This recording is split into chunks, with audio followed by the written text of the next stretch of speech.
Semua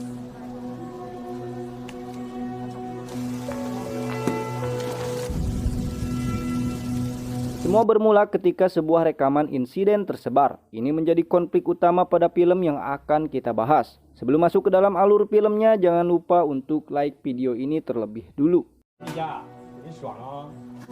这是谁放的？都已经几岁了，还在做这种幼稚的事，有种就出来承认啊！我们去找老师。 Film diawali dengan datangnya murid baru bernama Yun Heng. Sebelum pindah ke Amerika, untuk sementara dia akan bersekolah di sini. Sebagai murid baru, dia cukup diterima oleh yang lain, seperti dua orang ini yang bernama Licia dan Yasi. Kemudian seorang ketua kelas yang terlihat ramah serta baik hati bernama Kecin. Tapi sepertinya antara Licia dan Kecin itu tidak terlalu akur.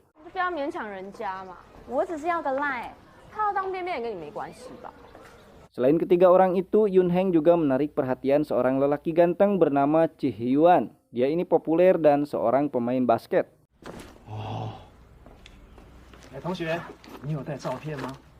Di sebuah toilet, Yun Heng tanpa sengaja mendengar obrolan Kecin bersama temannya yang membahas gosip terkini. Dia tidak berani keluar sebelum mereka pergi.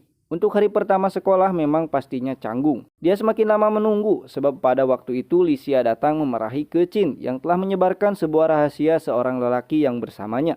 Wang Keqian, 古杰，你进来啊，没关系。你为什么要公开古杰的事情？我不是故意的，我就是因为很相信你，所以才跟你讲。古杰，我真的没有恶意。 Permasalahan keduanya semakin menjadi ketika Licia tidak hadir menonton pertandingan basket. Padahal semua orang di kelas menontonnya. Bukan tanpa alasan, Licia sebenarnya menunggu Yun Heng yang telat datang. Tapi tetap saja Kecin akan melaporkan hal ini kepada guru. 老师说过，只要缺席就算旷课。拜托，就一场篮球赛而已，是不是你家的错？迟到是我害的。好吧，我只好报告老师。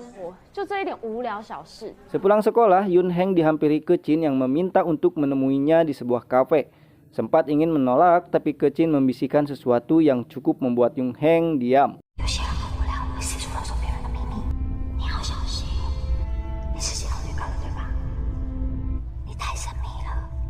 Melihat itu, Licia pun menghampiri dan meminta Yun Heng untuk mengabaikan permintaan Kecin. Kemudian dia mengajak Yun Heng pergi ke sebuah kafe tempat nongkrong mereka. Tidak berselang lama, Kecin datang memberi hadiah kepada Yun Heng. Dia memberi Yun Heng handphone karena sebelumnya Yun Heng mengatakan tidak memilikinya ketika diminta nomor kontak oleh Kecin. Lagi dan lagi, Licia bersitegang dengan Kecin. Keesokannya, Chi Hyuan mendekati Yun Heng. Dia berharap bisa berteman dengannya. Namun Yun Heng tidak menjawab semua pertanyaan Chi Hyuan. Sebenarnya entah siapa yang salah di antara Licia dan Kecin. Ditambah lagi alasan kepindahan sebenarnya Yun Heng masih misterius setelah mendengar bisikan dari Kecin tadi. Nanti kita akan tahu semuanya. Karena sudah bosan terus-terusan diminta nomor handphone, akhirnya Yun Heng memberikannya.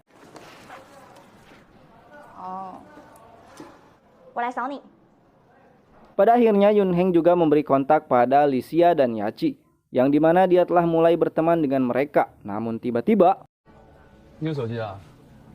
kedatangannya untuk memberikan kartu identitas kepada Yun Heng. Meski awalnya Licia kaget mereka telah saling mengenal, setelah mendengar ceritanya baru mereka memahami.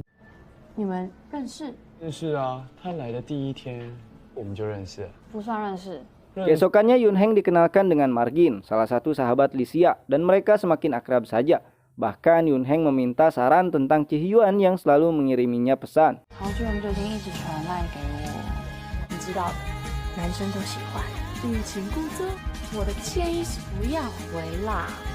Meski pesannya tidak pernah dibalas, Chi Hyuan tidak berhenti mengejar Yun Heng.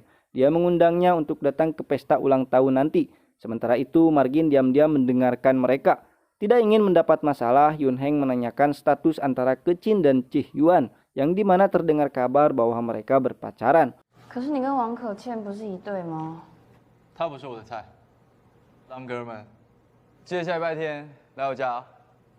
Setelah itu Margin datang menyampaikan bahwa untuk sekarang Yun Heng harus berhati-hati.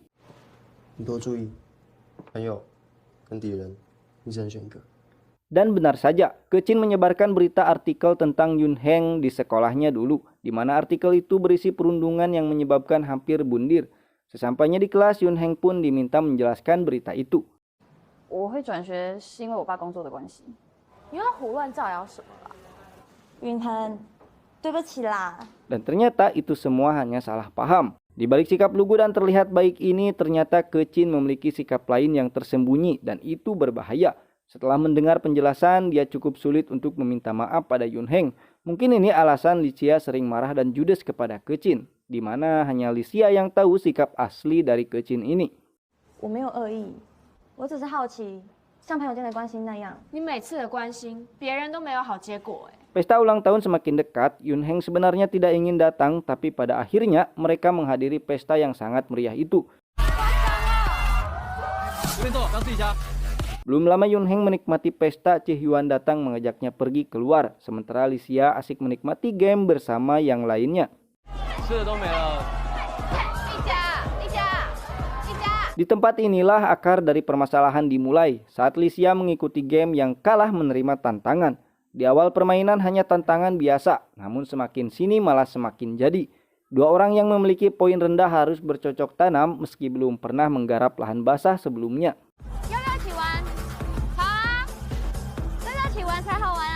Tepat di waktu itu Licia memiliki poin rendah sama seperti lelaki satu ini nih.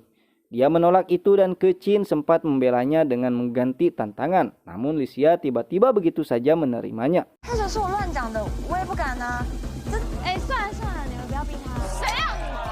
Saat Yun Heng dan Chae-hyun pulang, situasi sudah berbeda. Dia masuk menjemput Licia yang dimana Kecin mendapat pelajaran dari Licia sebelum dia pergi. Setelah kejadian ini, Licia tidak pernah datang lagi ke sekolah. Guru pun meminta kepada murid lain untuk memberi dukungan kepadanya. Sedangkan Yun Heng melaporkan ini sebagai tindakan kejahatan. Apalagi terdapat rekaman yang tersebar. Namun tidak ada satupun yang disalahkan. Mereka hanya menyangka ini adalah kesalahan Licia sendiri dan masih dalam pemeriksaan. 你认识刘品瑞吗？我不知道，刘品瑞。总之学校会处理。 Diketahui bahwa lelaki pada malam itu bernama Pin Jui. Orang ini bukanlah teman dari Chae-hyun atau siapapun yang ada di pesta itu.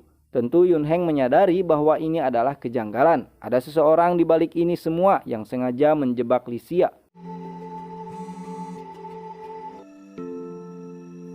Waktu terus berjalan. Setiap hari Yun Heng memikirkan cara mencari bukti. Namun saat itu Yachi, sahabat dari Licia, malah asik bermain dengan Kecin. Itu membuatnya kesal sehingga Yun Heng mendatanginya. 丽家的事你都不管了吗？没有啊，你还跟他们在一起？丽家不是你从小到大的好朋友吗？ Esoknya Yun Heng menerima pesan dari Margin untuk bertemu di kafe. Ternyata Margin diam-diam menyelidiki setiap orang yang datang ke pesta melalui rekaman yang dia rekam ketika berada di sana. Dia menunjukkan hasil temuannya kepada Yun Heng, yang dimana lelaki bernama Pin Jui itu selalu saling melirik dengan Kecin, seolah mereka saling mengenal dan sedang merencanakan sesuatu. Dari ini Yun Heng langsung menyimpulkan bahwa dalang dari semuanya itu Kecin. Tapi Margin ingin dia untuk menyelidiki terlebih dulu Pin Jui. 我就知道，王可倩跟刘品瑞。我们先找出这个刘品瑞，跟他对峙。 Melalui sosial medianya diketahui tempat bekerja Pin Jui. Yun Heng langsung menghampirinya dan langsung to the point begitu saja. 告诉我真相，不然我就会去跟警察说。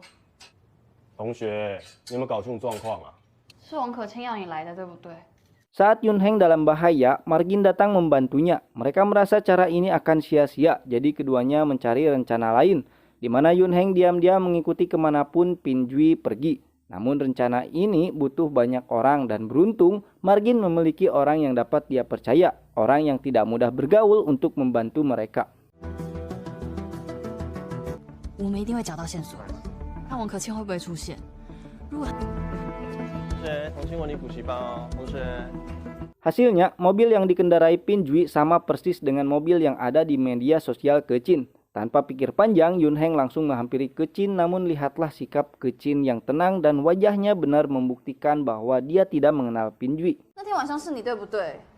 刘品瑞这个人，王可倩你做了什么？你应该很清楚吧？你应该很熟吧？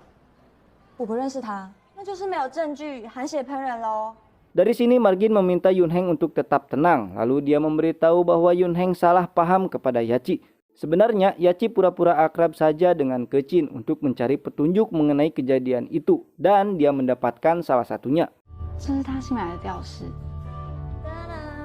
Nah, boneka itu dijual di tempat Pinjui bekerja.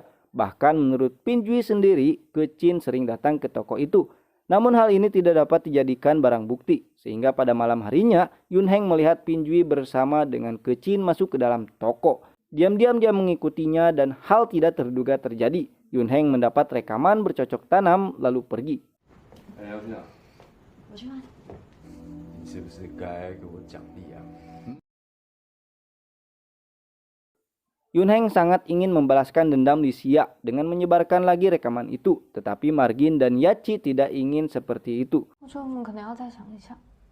我们不是丽佳最好的朋友，我们这么努力不就是为了现在吗？你不要这么激动好不好？你冷静一点。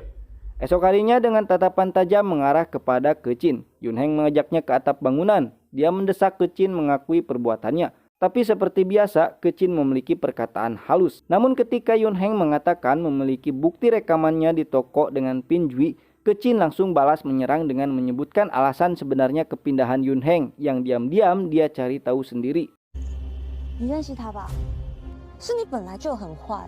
Bahkan Kecin memiliki rekaman yang sempat tersebar di tempat Yunheng dulu, yang dimana perbuatan Yunheng hampir membuat temannya pindah ke isekai. Dengan rekaman itu, Kecin memiliki kartu as Yunheng.